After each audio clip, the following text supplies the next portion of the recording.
말씀을 가르치고 말씀대로 찬양하며 말씀으로 기도하는 화요 말씀 집회 인스파이어 오신 여러분 진심으로 환영합니다. 반갑습니다. 저희 인스파이어 화요 말씀 집회는 사랑의 교회에서 이제 장소 제공을 해주셔서 감사하게 이 사랑의 교회에서 지금 집회를 계속 이어가고 있습니다. 인스파이어는 어떤 특정 교회에 소속된 단체가 아니고요. 저희 독립적으로 또 한국교회 다음 세대의 부흥을 꿈꾸면서 사역하는 캠퍼스 제자훈련 선교단체입니다. 부흥을 갈망하는 그리고 말씀을 더 깊이 알기를 소망하는 모든 분들을 환영합니다.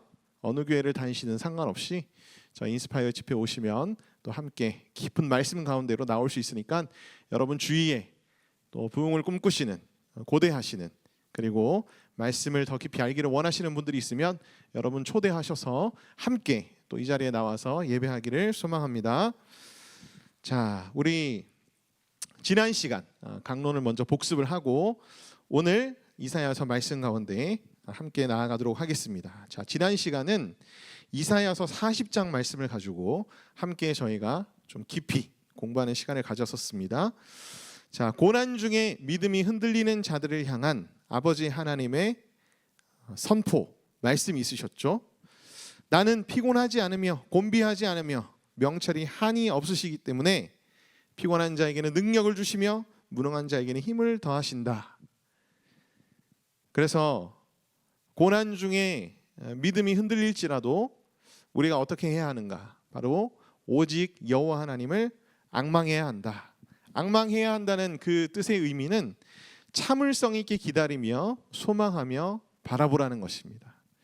고난이 당장 해결이 되지 않을지라도 하나님께서 약속하신 일들이 즉시 이루어지지 않더라도 하나님은 하나님의 때에 하나님의 방법으로 반드시 이룰 것이기 때문에 그때까지 참을성 있게 기다리며 소망하며 바라보는 자에게 하나님께서 능력을 주시며 힘을 더해 주신다라는 말씀이 지난 시간의 말씀의 또 핵심이었습니다. 여호와 하나님을 앙망하는 사람들은 하나님의 말씀을 가지고 사역하는 말씀 사역자가 될 수 있습니다. 푸른 마르고 꽃은 시드나 하나님의 말씀은 영원히 서리라. 그 영원하신 말씀으로 사람들을 위로하고 그 다음에 외쳐서 그의 길을 예비하며 그리고 말하고 전하는 그런 사역자가 될 수가 있다. 그래서 여러분 모두 하나님을 앙망하시면서 나의 처한 상황이 어떠하든 상관없이 하나님의 말씀으로 사역하는 그런 말씀 사역자들 되시기를 소망합니다. 자, 우리 오늘은 이사야서 강론 26번째 시간입니다. 오늘 이사야서 41장 말씀을 가지고 함께 우리가 말씀을 좀 깊이 들여다보면서 이 말씀 가지고 주님 앞에 기도하는 시간 가지기를 원합니다. 두려워하지 말라. 내가 너를 도우리라. 자, 40장부터는 이제 바벨론에게 멸망당해서 바벨론의 포로가 되어서 정말 그 고난의 시간들을 겪을 이스라엘 백성들에게 이제 소망과 희망의 메시지를 주는 목적으로 이제 40장부터가 이제 기록이 되어 있었다라고 제가 말씀드렸잖아요. 계속해서 이러한 그 흐름 속에서 이제 41장 말씀이 이제 시작이 됩니다. 자, 41장에는 어떤 내용들이 담겨져 있는지 함께 보도록 하겠습니다. 자, 41장 1절 말씀부터 4절 말씀까지. 섬들아 내 앞에 잠잠하라. 민족들아 힘을 새롭게 하라. 가까이 나아오라. 그리고 말하라. 우리가 서로 재판 자리에 가까이 나아가자. 누가 동방에서 사람을 일깨워서 공의로 그를 불러 자기 발 앞에 이르게 하였느냐. 열국을 그의 앞에 넘겨주며 그가 왕들을 다스리게 하되 그들이 그의 칼에 티끌 같게 그의 활에 불리는 초계 같게 하매 그가 그들을 쫓아가서 그의 발로 가보지 못한 길을 안전히 지났나니 이 일을 누가 행하였느냐. 누가 이루었느냐. 누가 처음부터 만대를 불러내었느냐. 나 여호와라. 처음에도 나요. 나중에 있을 자에게도 내가 곧 그니라.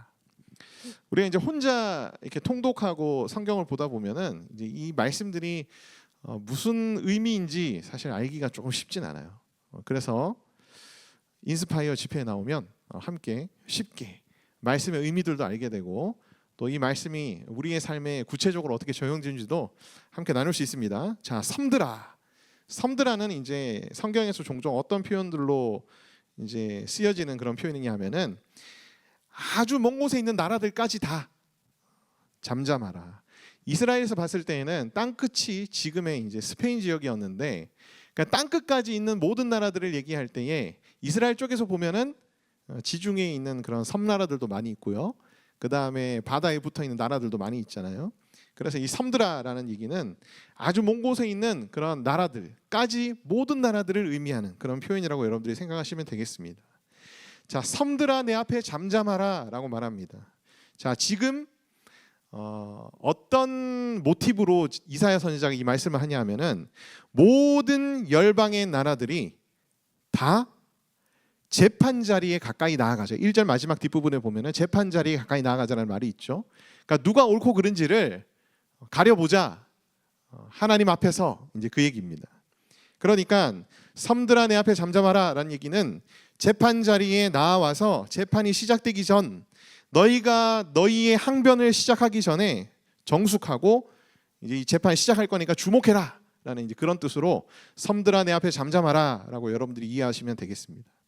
민족들아 힘을 새롭게 하라라는 말씀은 뭐냐면 이 새롭게 하라라는 단어의 이제 원어적인 의미가 교대하다, 바꾸다 뭐 그런 의미이기도 한데, 자 이제 재판에 나아가서 이제 자신을 항변해야 되잖아요. 각 나라들이 민족들이 이제 항변을 해야 되는데 재판에서 제대로 항변하고 변론할 수 있도록 너희의 마음과 너희의 정신을 가다듬고 힘을 내서 이제 집중해서 너희가 참여하라. 이제 그런 의미로 이 민족들아 힘을 새롭게 하라라는 것을 이해하시면 되겠습니다. 그러니까 여러 열방의 나라들이 다 모여서 하나님과 함께 지금 누가 옳고 그르냐를 이제 서로 변론하고 이제 항변하는 그런 자리를 생각하면 이제 1절부터 이 의미들이 무엇인지를 우리가 좀 쉽게 알 수 있습니다. 그러면서 2절 말씀에 보면 이사야 선지자가 이제 마치 하나님처럼 지금 얘기를 하고 있는 거예요. 누가 동방에서 사람을 일깨워서 공의로 그를 불러 자기 발 앞에 이르게 하였느냐.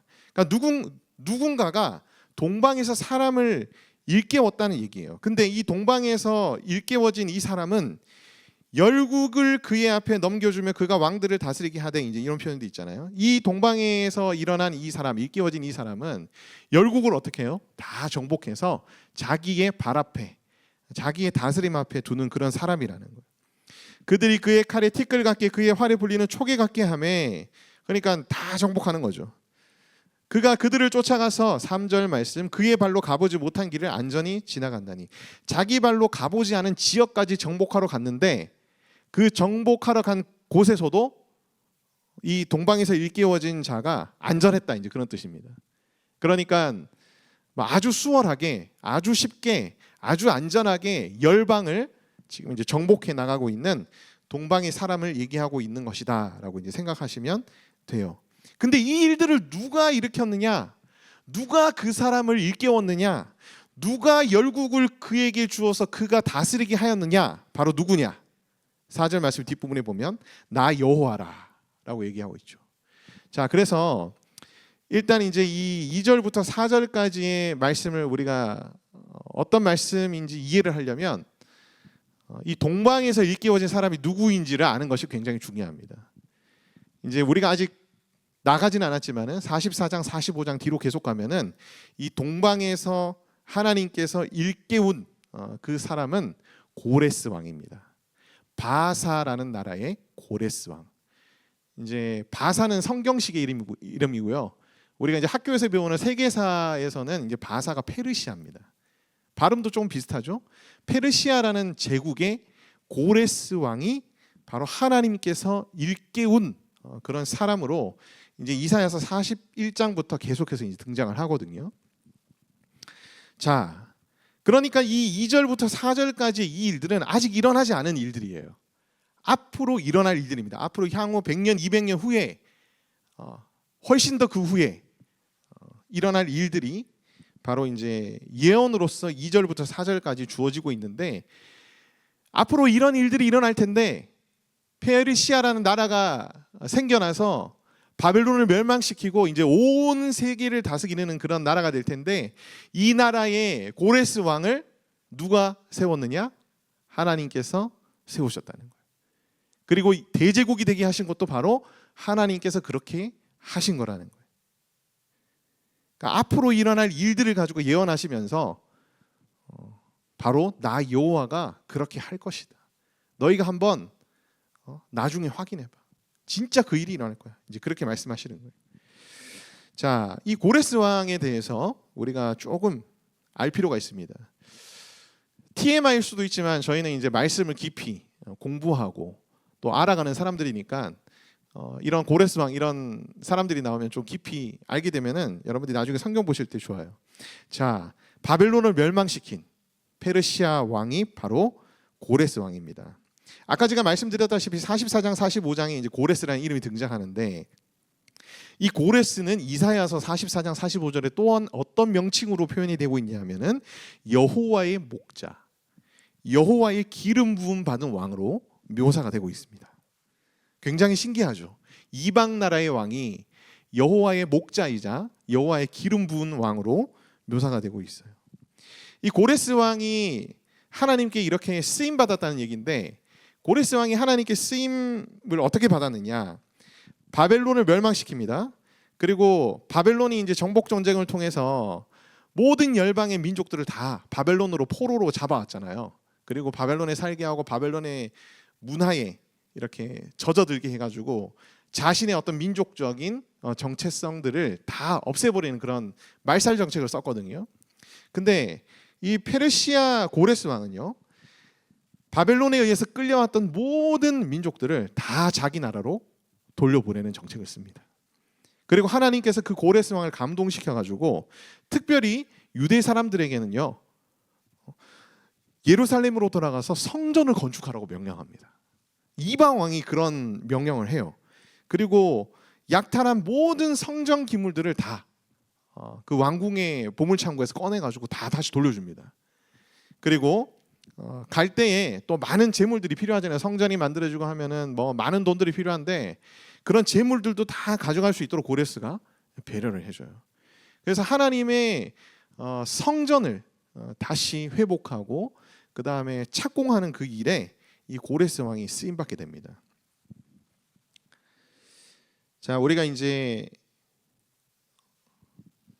바벨론, 메데, 바사 이제 이런 나라들이 성경의 역사서들이 좀 등장을 많이 하거든요. 좀 글씨가 작아가지고 여러분들이 안 보실 수도 있지만 카카오 채널로 여러분 올라갔나요? 카카오 채널에? 제가 안 드렸죠. 네, 그냥 이거 보세요. 자, 바벨론은 이제 전기, 중기, 후기로 나눠지거든요. 그러니까 이제 멸망했다가 다시 마지막에 후기 바벨론, 그러니까 이제 후백제처럼 그렇게 후 바벨론이 이제 세워집니다. 그래서 중요한 이름들은 여러분들이 성경에 나오는 이름들이 중요하니까 바벨론의 이제 느부갓네살 왕, 다니엘과 관련 있는 왕이죠. 다니엘의 꿈해몽, 그 다음에 풀무불에 던져진 다니엘의 세 친구들이 느부갓네살 왕과 관련이 있습니다. 바벨론에. 그 다음에 쭉 나가서 이제 벨사살 왕이라고 바벨론의 마지막 왕이에요. 이제 벨사살이 잔치를 벌일 때 손가락이 나타나서 메네메데 데겔 우베르신이라고 글씨를 씁니다. 이게 무슨 뜻이냐? 아무도 해석 못할 때에 누군가가 외치죠. 다니엘을 불러서 해석하십시오. 그래서 다니엘이 이제 나와서 이 글씨를 해석을 하고 바벨론의 멸망을 예언합니다. 그날 그 밤에 바벨론이 멸망해요. 그 밤에 바벨론을 멸망시킨 사람이 누구냐? 바로 바사의 고레스 왕입니다. 고레스 왕이 이제 정복해요. 메데랑 바사는요 연합국입니다. 원래 메데라는 나라가 있고 바사라는 나라가 있는데 여러분 이 메데라는 나라의 마지막 왕인 다리오 왕과 고레스는 이제 장인과 사위지간이에요. 그래서 고레스가 이 메데를 흡수 병합합니다. 그래서 이제 페르시아라는 제국이 탄생을 하는 거거든요. 그래서 이 고레스가 바벨론을 이제 멸망시키면서 그 다음에 메데와 바사를 통합하여 이제 대제국 페르시아를 이제 다스리는 왕이 되는 것이죠. 고레스 왕은 아까 말씀드린 것처럼 예루살렘 성전 건축을 명령하고 스룹바벨과 예수아가 1차 귀환을 하는 데에 아주 중요한 역할을 하는 그런 왕입니다. 그리고 쭉 내려가면은 이제 아하수에로 왕이 나오죠. 이 아하수에로 왕은 에스더와 관련 있는 인물이고요. 그 다음에 아닥사스다 왕, 이제 에스라의 2차 귀환, 그 다음에 느헤미야의 성벽 건축. 예루살렘 성벽 건축과 관련 있는 왕이 아닥사스다 왕입니다. 대충 이제 흐름이 이렇다는 거예요. 남유다 왕국이 어디에 멸망했죠? 바벨론에 멸망을 하고, 바벨론을 멸망시킨 곳이 메데 바사. 근데 어차피 메데를 바사가 이제 흡수 통합하기 때문에 페르시아가 바벨론을 멸망시켰다. 이제 그렇게 얘기해도 큰 무리가 없습니다. 그리고 나서 이제 이 페르시아 제국 속에서도 하나님의 어떤 역사들이 계속 성경에 이제 기록이 되어 있습니다.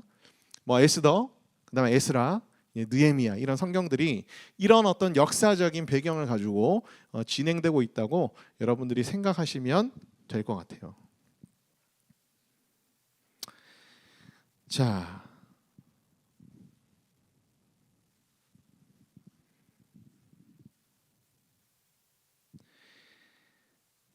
여기 이제 3절 말씀에 보면은 4절 말씀에 보면 누가 처음부터 만대를 불러내었느냐라는 표현은 뭐냐면은 누가 각 시대마다 만대 그러니까 모든 시대 누가 각 시대마다 불러내었느냐. 그러니까 각 시대마다 뭔가 이제 주도적인 어떤 세력들이 있을 거 아니에요. 지금 이사야 선지자가 얘기하는 그런 미래에서는 이제 고레스 왕이 주도하는 그런 형국이겠죠. 그러니까 각 시대마다 역사를 주도하는 세대들을 누가 불러내었느냐, 이제 이런 표현이 바로 4절 말씀에 나오는 누가 처음부터 만대를 불러내었느냐라는 뜻이에요. 그래서 1절부터 죽시장에서 누가 그랬느냐 4절 말씀에 나 여호와라. 처음에도 나요, 나중에 있을 자이기도. 나중에 있을 자는 이제 미래, 먼 미래에 세상 끝날까지 이 역사를 주관하시는 분은 누구다? 바로 나 여호와다. 이제 그렇게 하나님께서 선언하십니다. 역사의 주관자이신 여호와 하나님을 드러내는 선언인 거죠. 자, 이제 5절로 넘어가겠습니다. 5절에 보면 섬들이 보고 두려워하며 땅끝이 무서워 떨며 함께 모여와서 각기 이웃들을 도우며 그 형제에게 이르기를 너는 힘을 내라 하고 목공은 금장색을 격려하며 망치로 고르게 하는 자는 매질꾼을 격려하며 이르되 땜질이 잘 된다 하니 그가 못을 단단히 박아 우상을 흔들리지 않게 하는도다. 역사의 주관자이신 그 하나님으로 말미암아 이 동방으로부터 일어난 자들이 모든 열방을 이제 다스리게 된다는 이 선언 때문에 열방들이 어떻게 하는 거예요? 5절 말씀에 보면 섬들이 보고, 섬들이라는 건 모든 나라들을 의미하는 단어라 그랬잖아요. 섬들이 두려워하며 땅 끝이 무서워 떨며. 그래서 이제 이 열방들이 다 무서워서 뭘 했다는 얘기입니까? 뭘 했다는 얘기예요? 서로 연합하여 하나가 되어서 격려하면서 무엇을 만들었다? 7절 말씀에 보면은 우상을 만들었다는 거예요. 우상. 그러니까 이 일들이 하나님이 하시는 일들이라는 것을 뭐 진짜 깨달았는지 아니면은 몰랐는지는 모르겠지만 어쨌든 하나님이 이 일들을 하시니까 하나님을 대적하기 위해서 뭘 만들었다는 거죠? 하나님을 대체할 만한 우상들을 만들었다는 거예요. 그들이 두려워서.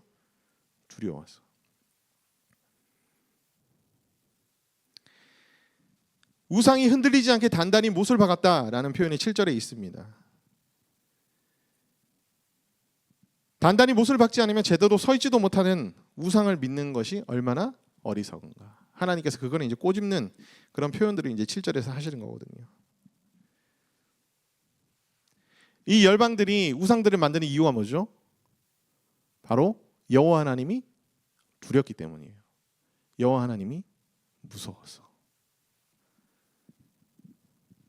어떠한 사상, 어떠한 가치관도 여러분 우상이 될 수 있습니다. 돈도 우상이 될 수 있고 어떤 물질들도 우상이 될 수 있습니다. 하나님이 아닌 다른 신들도 이제 우상이 될 수 있는 거죠. 사람도 우상이 될 수 있습니다. 우상이 될 수 있는 것들은 모든 게 다 우상이 될 수 있습니다. 거기에 신적 능력을 부여해서 그걸 통해서 신적 능력을 얻을 수 있다고 생각하면 그게 우상이 되는 거거든요. 사상이 될 수도 있고 가치관이 될 수도 있습니다. 함께 서로 뭉치고 연합해서 하나님의 공의를 대적하는 우상들을 만들어요. 지금 시대가 여러분 딱 그런 시대 아닙니까?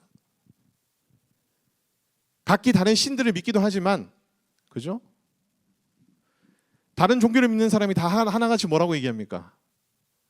다른 종교 믿어도 다 구원받을 수 있어. 그들의 종교적 사상들 속에 종교다운주의라는 어떤 가치관이 우상화되어 있는 거죠. 그게 우상이에요, 우상. 종교는 다 달라도 같은 우상을 받아들이고 있는 겁니다. 그래서 연합해가지고 기독교를 향해서 뭐라 그래요? 왜 너네만 구원받는다고 그래? 너네들은 왜 이렇게 배타적이야?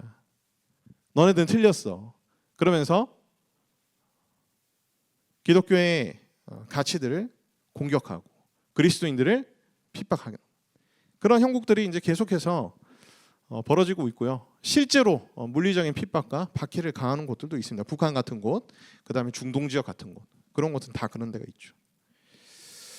제가 이걸 보면서 한 가지 좀 이렇게 스스로를 돌아보면서 생각난 게, 이들이 이렇게 연합해가지고 우상들을 막 만들어서 그리스도인들을 유혹하고 넘어뜨리려고 하는 게 실제로는 여호와 하나님이 무서워서 그렇구나, 두려워서 그렇구나 라는 생각이 들었어요.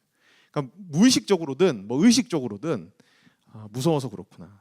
사탄은 의식적으로 무서워서 그렇게 하는 거겠죠. 사탄의 권속들은 무의식적으로 그렇게 하겠죠. 우리는 누구 편입니까? 하나님 편이죠. 그래서 우리는 이들이 하는 일들에 가담해서도 안 되고 유혹당해서도 안 되고, 우리가 오히려 어떻게 해야 합니까? 똘똘 뭉쳐서 하나가 되어서 연합되어서 오직 하나님만을 예배해야 하는데, 사실 정작 우리의 모습들을 보면 우리는 다 사분오열돼 있습니다. 그게 이제 너무너무 안타까운 거죠. 적들은 하나 돼서 연합돼 가지고 하나님을 대적하는데 우리는 사분오열되어 있다. 여러분, 여러분들이 나중에 좀 더 나이가 들고 이제 교회의 직분자들이 되고 또 교회에서 중요한 리더들이 될 때에 여러분에게 달려 있습니다. 교회를 연합시킬 것인가? 여러 교회 교단을 얘기하는 게 아니에요. 여러분이 출석하는 교회도 연합이 안 되는데 무슨 교단 연합입니까 지금? 우리가 다 출석하는 교회도 연합이 잘 안 돼요. 하나가 잘 안 됩니다. 서로 사랑하지 못합니다. 여러분에게 달려 있어요. 그래서 지금 많은 교회들이, 그리고 우리 인스파이어도 다음 세대를 외치는 것입니다. 여러분에게 달려 있기 때문에.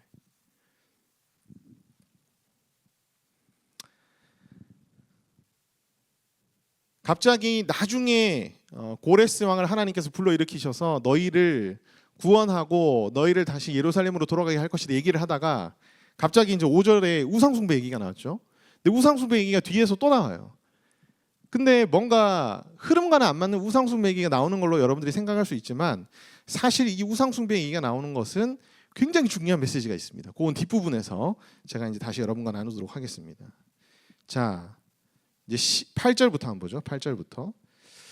그러나 나의 종 너 이스라엘아, 내가 택한 야곱아, 나의 벗 아브라함의 자손아, 내가 땅끝부터 너를 붙들며 땅 모퉁이에서 너를 부르고 내게 이르기를 너는 나의 종이라.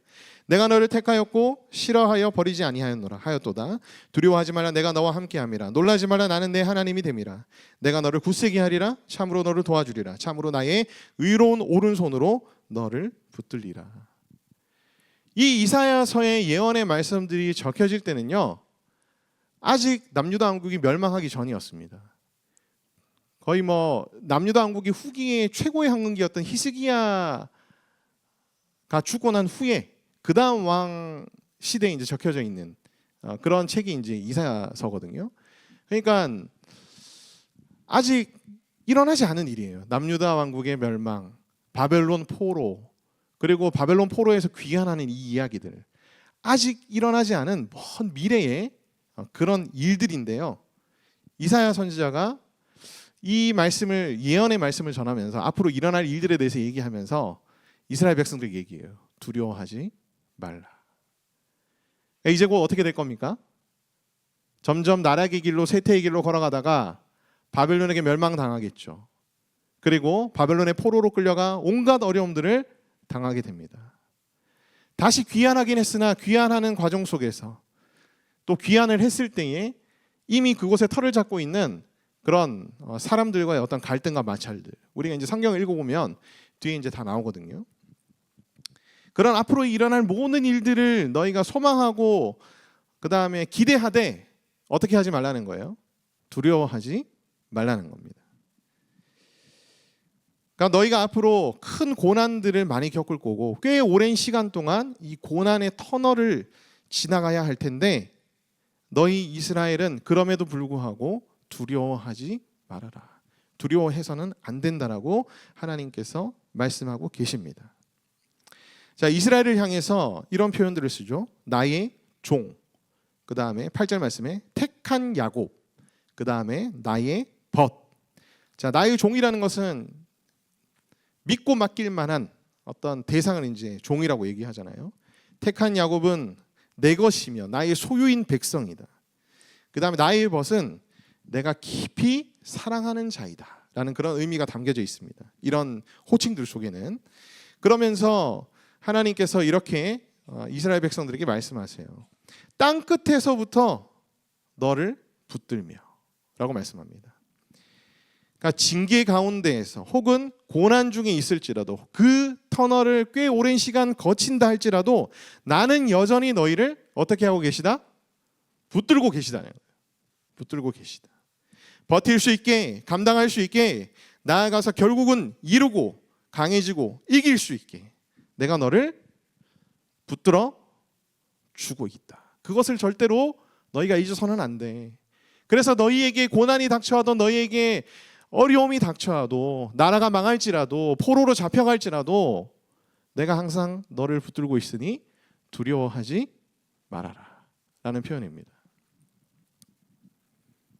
하나님께서는 의로운 오른손으로 붙들어 주십니다. 의로운 오른손이란 이제 전능하신 하나님의 손이라고 여러분들이 생각하시면 돼요. 그래서 여러분들이 고난 중에 있을지라도 절대로 의심하지 마시기 바랍니다. 여러분들의 인생은 하나님의 손에서 벗어났기 때문에 고난이 찾아온 게 아니에요.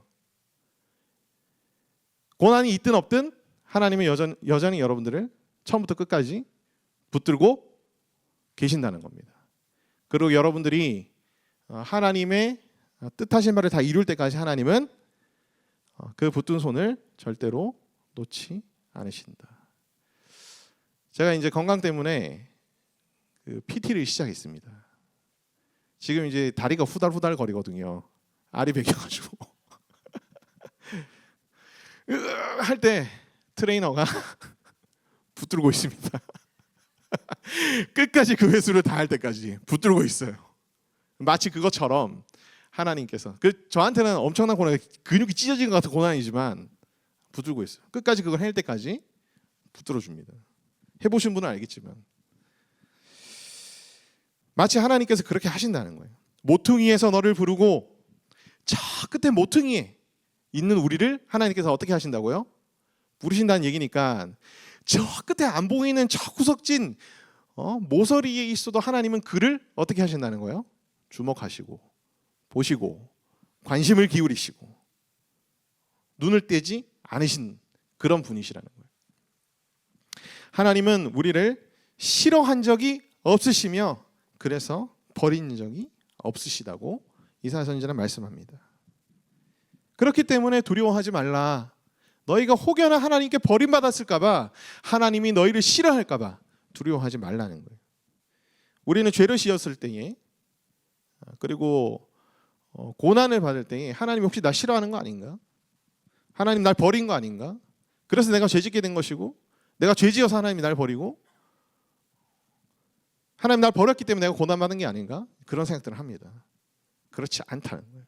절대 그렇지 않다. 하나님은 우리와 함께 하십니다. 고난 중에도 우리와 함께 하십니다. 우리가 고난받을 때 하나님은 우리가 고난받는 그 자리에 우리와 함께 계세요. 그 증거가 바로 예수 그리스도의 성육신입니다.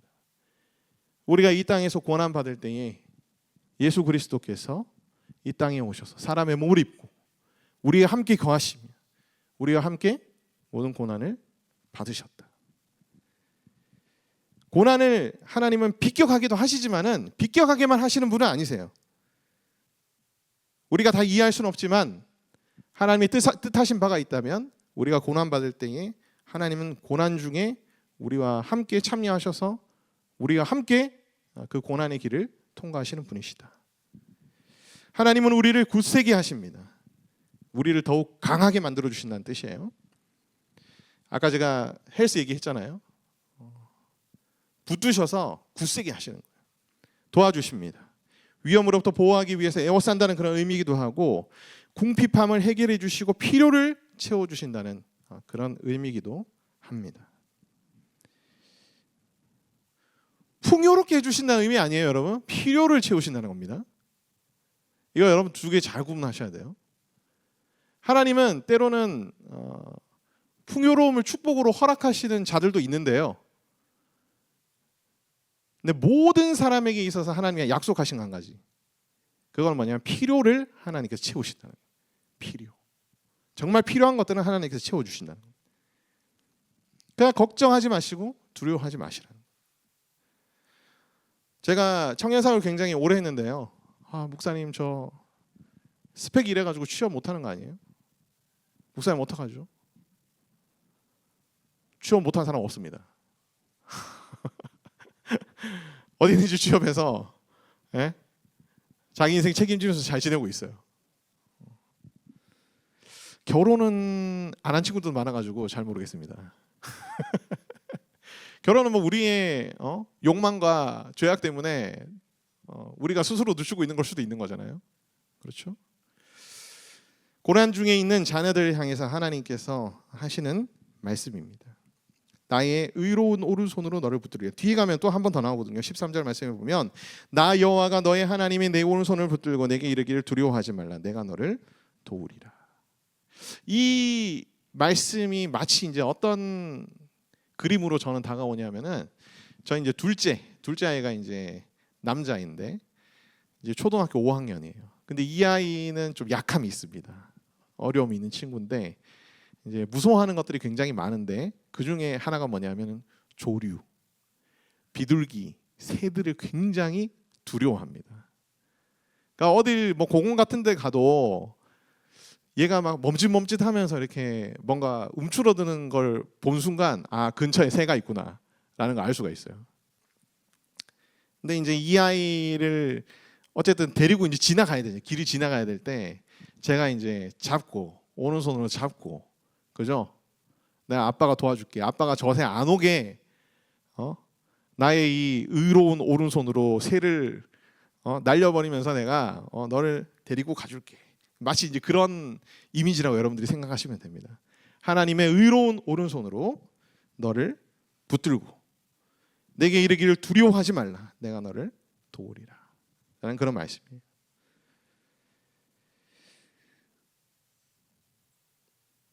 하나님의 때에 하나님의 구원이 임할 텐데 그 전까지 너희들에겐 고난이 있을 수도 있는데 그런 고난에도 불구하고 너희는 두려워하지 말라. 두 번째로 하나님께서 말씀하시는 게 뭐냐면은 좌절하거나 낙심하지 말라는 겁니다. 버러지 같은 너 야곱아 너희 이스라엘 사람들아 두려워하지 말라. 나 여호와가 말하노니 내가 너를 도울 것이라.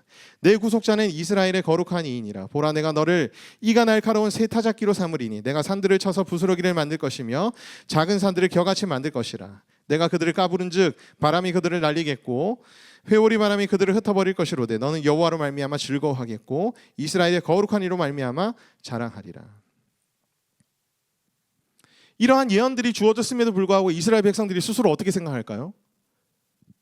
바벨론이라는 그런 대제국에 포로로 잡혀와가지고 아무도 힘도 없는 그런 상태에 있는 이스라엘 백성들이 이런 이사야의 예언을 봤을 때에 어떤 생각이 들겠습니까? 스스로의 처지를 바라보면서 이사야 선지가 아무리 소망과 희망을 가져라 얘기해도 그 소망과 희망의 마음이 어떻게 되겠어요? 꺾여버리겠죠. 그런 마음이 안 생기겠죠. 이 좌절, 그다음에 낙심이라는 사전적 정의가 뭐냐면은 제가 왜 이제 14절부터 16절에 이제 좌절, 낙심이라고 얘기하냐면은 이 좌절, 마음이나 기운이 꺾이는 것을 이제 좌절이라 그럽니다. 낙심은 바라던 일이 이루어지지 않아서 마음이 상하는 걸 낙심이라 그래요. 그러니까 이사야 선지자가 예언하고 그 예언을 믿음으로 바라보며 소망을 가지고 나아가지만 현실은 어떻다는 거예요? 그렇지 못해서 마음이 어떻게 됩니까? 상하고 꺾여져 버리는 거예요. 이스라엘 백성들이. 그래서 14절 말씀에 이렇게 먼저 시작합니다. 버러지 같은 너 야곱아. 성경이 번역할 때 좀 이렇게 너무 그러니까 순화되지 않은 표현들을 가끔 쓸 때가 있긴 한데 욕 같잖아요. 버러지 같은. 그죠? 근데 이제 이 의미는 원래 원어적으로 이제 어떤 의미냐면은 버러지로 번역하긴 했지만 이제 지렁이 같은 걸 의미합니다. 지렁이 같은 거.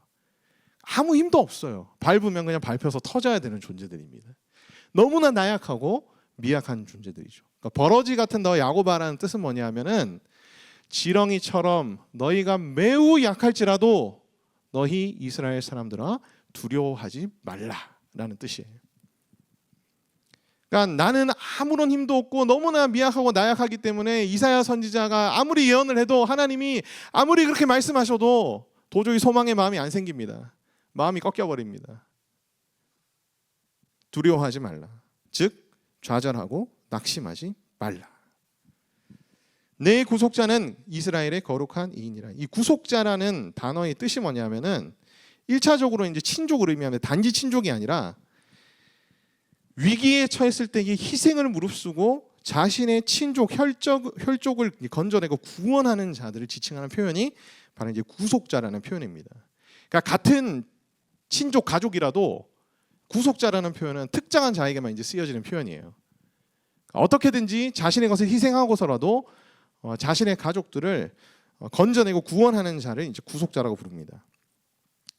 내 구속자는 이스라엘의 거룩한 이인이라. 이 말이 뭐예요? 거룩하신 하나님께서 우리를 건지시고 우리를 구하시기 위해서 스스로 어떻게 하십니까? 희생하시는 분이시라는 거예요. 스스로 희생하시는 분이시다. 그러므로 너희가 좌절하고 낙심하지 말라. 너희가 힘이 없고 너희가 능력이 없더라도 너희를 구원하시기 위해서 여호와 하나님께서 모든 것을 희생하실 것이다. 그러니 꺾인 마음을 다시 붙잡고 다시 소망을 가져라. 그런 뜻입니다. 나아가서 하나님은 버러지 같은 야곱을 날카로운 타작길로 삼으리니 15절 말씀. 이가 날카로운 타작기로 삼으리니. 지렁이 같은 이스라엘이에요. 아무런 능력이 없습니다. 보잘것 없습니다. 바벨론에 비해서 봤을 때, 페르시아에 비해서 봤을 때 아무것도 없어요. 능력, 스펙, 배경 아무것도 없습니다. 하찮습니다. 그런데 하나님께 들려지면 어떻게 되는 거죠? 여러분 이해하시기 편하게 레어템이 되는 거예요. 1티어 레어템이 됩니다. 아주 좋은 무기가 되는 거예요. 여러분들이 하나님이 휘두르시는 무기가 되는 거예요. 그렇기 때문에 나의 능력, 나의 스펙, 나의 배경, 나의 처한 상황 이런 것들로 여러분 스스로를 짓누르지 마시기 바랍니다. 여러분 스스로를 학대하지 마시기 바래요. 세상 사람들의 기준에 휘둘려서 여러분 비교하며 스스로 막 열등감을 가지고 자기 자신을 탓하고 원망하고 부모님 원망하고 하나님 원망하고 그러지 말라는 얘기입니다. 하나님께 쓰여지면 날카로운 타작기가 되는 거예요. 이와 같이 좌절과 낙심을 이기고 하나님께 쓰임받는 자들의 특징이 뭐냐? 16절 말씀 뒷부분 여호와로 말미암아 즐거워합니다. 그 기쁨의 원인이 뭐예요? 내가 바라는 대로 이루어져서 남들보다 뭔가 더 좋은 것들을 갖춰서 아닙니다. 내가 늘 기쁘고 즐거운 이유가 나의 구속자이신 여호와로 말미암아 그 즐거움이 샘솟는 거예요. 그리고 마지막 16절 마지막 이스라엘의 거룩한 이로 말미암아 자랑하리라. 이 말씀은 뭐냐면 하나님의 영광과 권능을 드러내기 위해서 하나님께 쓰임 받은 자신을 드러내는 걸 의미합니다. 그러니까 자기를 자랑하는 게 아니라, 그죠? 자기에게 일어난 일들로 인해서 이스라엘의 거룩한 일을 자랑하는 거예요. 이걸 우리가 보통 쉽게 신앙생활에서 뭐라고 부르냐면 간증이라고 부릅니다. 간증. 내 삶에 하나님께서 이러한 역사와 이러한 은혜를 베푸셨어. 하나님은 그래서 놀라우신 분이야. 전능하신 분이야. 하나님은 사랑이신 분이야. 그러니까 하나님을 드러내는 것. 늘 입에서 하나님이 어떠하신 분이신지, 하나님이 얼마나 좋은지, 하나님이 얼마나 선한지 그것을 얘기하는 사람들, 자기 삶 속에서 자기가 경험한 것들 통해 가지고 여러분도 이런 사람들이 되시기를 바랍니다. 자, 17절부터는 절망하지 말라. 절망하지 말라. 절망이라는 사전적 뜻이 뭐냐면은 바라볼 곳이 없어서 모든 희망을 끊어버린 상태예요. 그러니까 좌절과 낙심보다 이제 더한 상태죠. 좌절과 낙심보다 더한 상태인데 17절 말씀이 이렇게 얘기합니다. 가련하고 가난한 자가 물을 구하되 물이 없어서 갈증으로 그들의 혀가 말하되 죽기 바로 직전, 목말라서 죽기 바로 직전까지 갔을 때에 여호와가 그들에게 응답하겠고 나 이스라엘 하나님이 그들을 버리지 아니하실 것이라. 자, 우리가 어떠한 상황에도 절망하지 말아야 할 이유가 무엇이죠? 바로 여호와 하나님이 응답하시기 때문입니다. 여호와 하나님이 또한 우리를 버리시지 않기 때문입니다. 그래서 우리는 절망해서는 안 되는 거죠.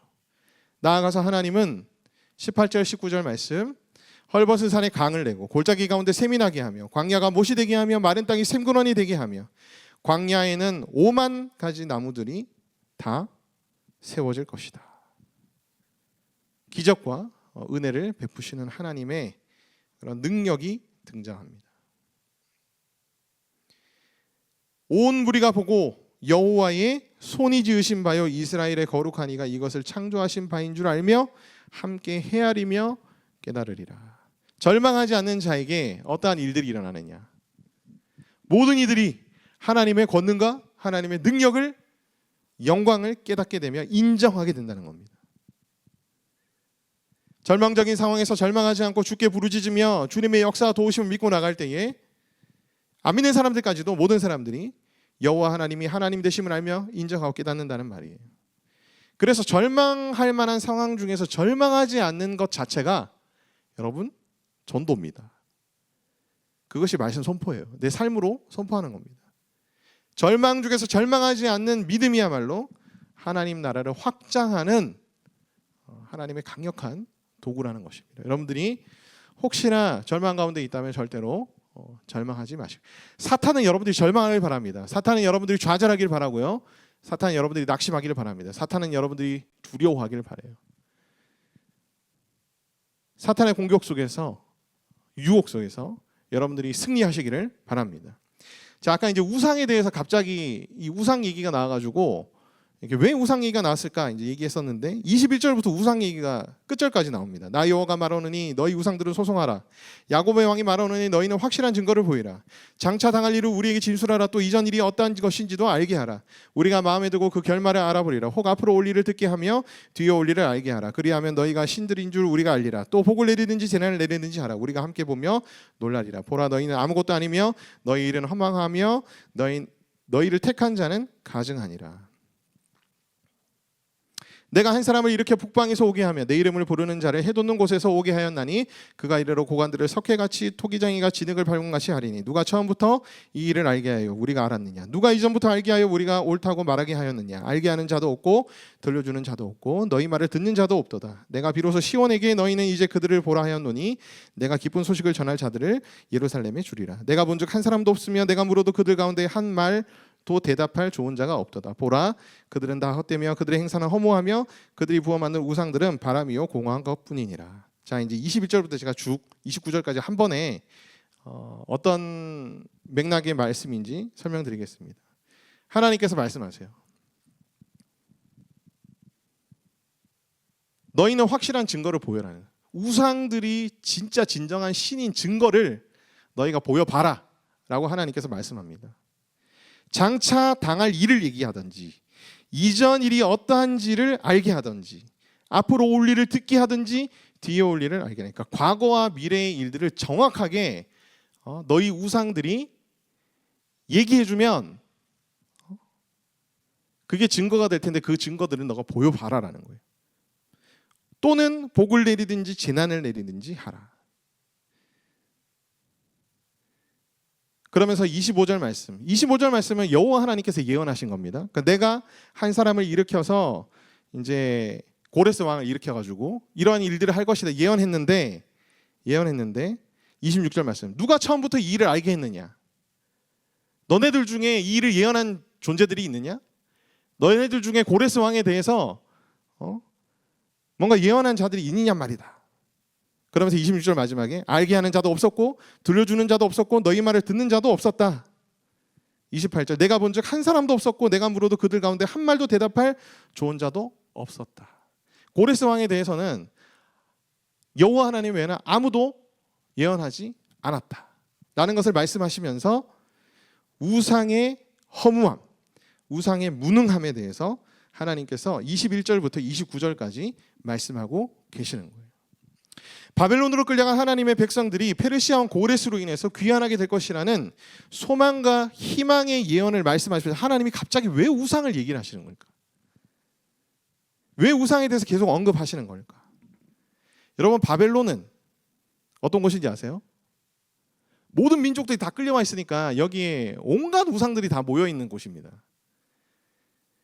온갖 우상 숭배의 소굴인 바벨론으로 이 하나님의 백성들이 끌려간 상황에서 여호와 하나님만을 유일한 신으로 섬기며 예배하는 거 참 어려웠을 거예요. 가뜩이나 자기의 나라들은 패망을 해버렸습니다.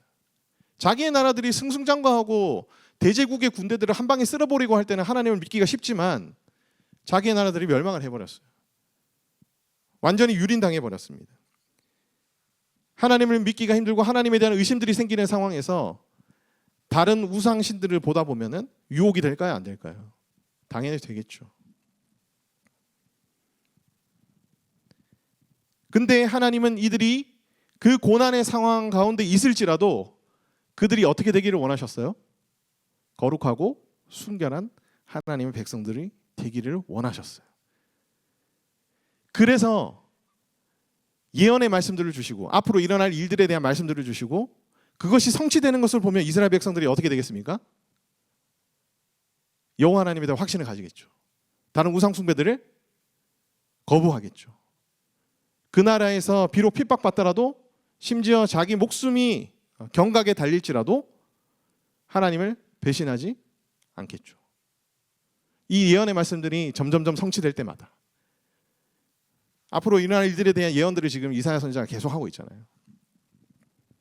그러니까 하나님이 예언의 말씀을 주신 목적이 이스라엘 백성들이 우상 숭배하지 않고 거룩하고 순결한 하나님의 백성들이 되기를 바라시는 마음 때문에 하나님께서 이 미래에 일어날 일들에 대한 예언들을 계속해서 이스라엘 백성들한테 주시고 계시다는 거예요. 근데 그 증거가 있습니다. 자신의 목숨이 경각에 달렸어도 하나님을 부인하지 않고 하나님만을 자신의 유일한 주권자로 인정한 다니엘과 다니엘의 세 친구들의 이야기. 바벨론에 있었던 일이에요. 바벨론에서 페르시아로 넘어가면 수룹바벨, 에스라, 느헤미야, 에스더, 모르드기 모두 바벨론 시대, 페르시아 시대에 있었던 하나님의 순결하고 거룩한 백성들입니다. 이들이 어떻게 그 대제국 속에서 그 고난과 핍박과 박해를 당하는 상황 속에서도 그 믿음의 순수함을 지켜낼 수 있었을까? 이사야 선지자의 예언들이 눈앞에서 실현되는 것을 본 거예요. 남유다가 멸망하고, 그죠? 바벨론이 멸망해버리고, 고레스가 이스라엘 백성들을 다 예루살렘으로 보내게 하고, 이런 일들을 보면서 그것이 하나씩 눈앞에 실현될 때마다 하나님이 정말 창조주시고 하나님이 정말 하나님이시구나 믿을 수밖에 없었던 거죠. 지금 시대도 마찬가지입니다. 지금 시대도 우상의 시대고요. 수많은 핍박과 박해들이 우리 가운데 있습니다. 핍박과 박해가 꼭 죽이고 막 때리고 이런 것만 핍박과 박해가 아니에요. 성경적 가치관과 세상적 가치관이 충돌되는 그 상황에서 일어나는 모든 상황들을 경험하는 게 핍박과 박해입니다. 그러한 시대 속에서 여러분 우리가 소망과 희망을 잃지 말아야 되겠죠. 이미 성경에 있는 모든 예언들은 어떻게 됐습니까? 성취되었습니다. 남은 예언이 한 가지가 있어요. 뭐죠? 다시 오실 왕 예수 그리스도.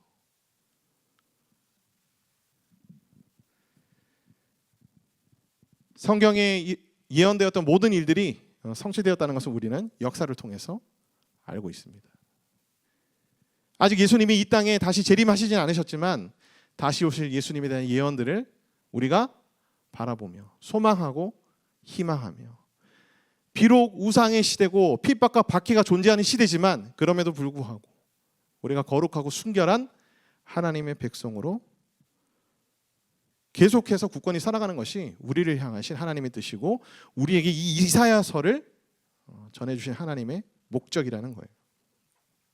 믿지 않는 자들, 믿음이 연약한 자들은 두렵거나 좌절하거나 낙심하면, 또 절망적인 상황에 봉착하면 우상을 찾게 됩니다. 오늘 특별히 이 21절부터 29절 말씀에 우상에 대해서 말씀하시면서 하나님이 미래의 일에 대해서, 과거의 일에 대해서 정확하게 우상들로 하여금 얘기해 보라고 해라. 과연 진짜 그렇게 할 수 있는지. 우상들은 미래에 일어날 일, 과거에 일어날 일 아무것도 모른다. 하나님께서 이제 그렇게 말씀하시잖아요.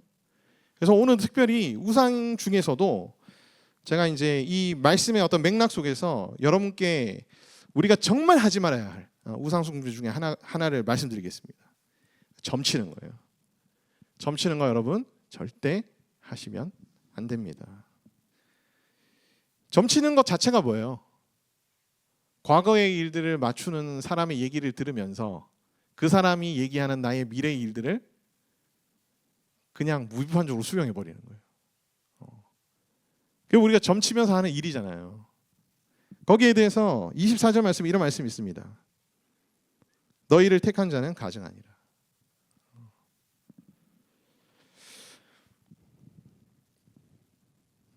여러분 점치지 마세요. 근데 목사님, 이게 말씀에는 점치는 사람들이 과거의 일 못 맞추고 미래의 일 못 맞춘다고 하는데 실제로 쳐보니까 잘 맞던데요? 라고 얘기하는 사람들이 있을 수 있어요. 또 그렇게 많이들 생각하기 때문에 그렇게 권사님들, 장로님들이, 집사님들이 전보로 많이 가는 것 같아.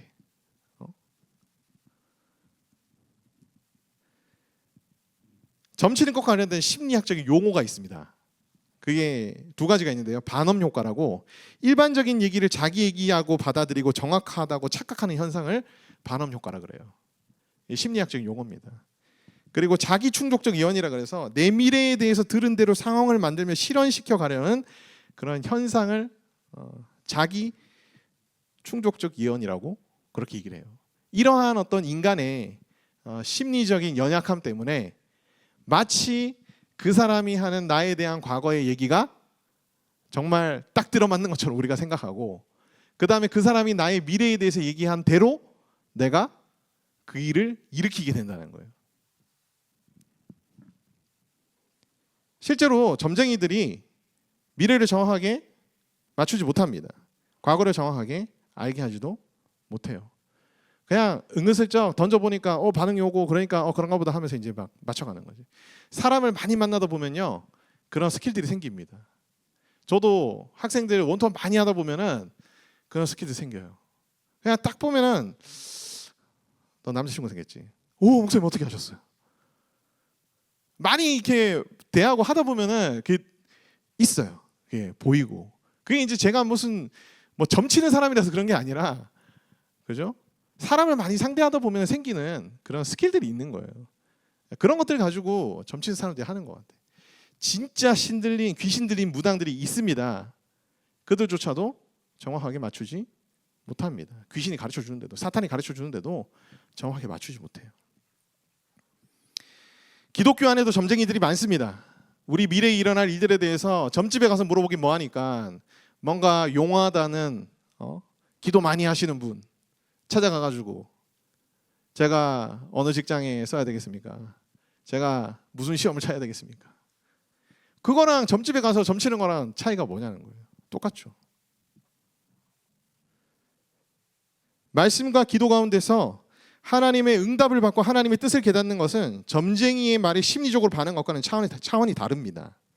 말씀과 기도 가운데서 여러분들이 하나님의 어떤 응답을 경험해 보신 분들이라면 이 성령의 역사 가운데서 주님과 실제적으로 교통하며 우리가 오감으로 느끼는 것보다 더 사실적으로 알게 되는 것들이 바로 하나님의 응답이거든요. 하나님의 응답. 이거는 심리적으로 반응한 것과는 차원이 달라요. 그러니까 여러분들이 그런 점쟁이들 찾아가지 말고요. 교회 안에서도 뭐 되게 기도 열심히 하는 분 찾아가서 그러지 마시고 여러분들이 하나님 앞에 기도하고 그다음에 말씀으로 나아가다 보면 하나님의 마음이 무엇인지 하나님의 뜻이 무엇인지 저절로 알게 됩니다. 하나님이 실제적으로 말씀해 주신 경우도 있어요. 그런 경험들이 여러분 안에서 쌓여가기를 소망합니다. 아멘. 오직 하나님만이 과거의 일에 대해서 미래의 일에 대해서 정확하게 얘기하실 수 있는 분이라는 것은 하나님이야말로 여호와 하나님이야말로 시간을 창조하시고 역사를 주관하시는 하나님이라는 거예요. 그 하나님이 우리를 도우시고 우리와 함께 하시고 우리를 붙드시기 때문에 여러분 우리는 두려워해야 할 아무런 이유가 없는 것입니다. 내 안의 두려움, 좌절, 낙심, 절망을 믿음으로 이겨낼 수 있도록 하나님께서 우리에게 필요한 은혜를 넘치게 부어 주시옵소서. 아직 성취되지 않은 성경에 이어낸 예수님의 재림을 믿음으로 고대하며 거룩하고 순결한 하나님의 백성이 될 수 있도록 주님 은혜를 허락해 주시옵소서. 영적 분별력을 허락하셔서 어떠한 형태의 우상에도 유혹되지 말게 하시고 하나님만 의지하는 믿음을 우리에게 부어 주시옵소서.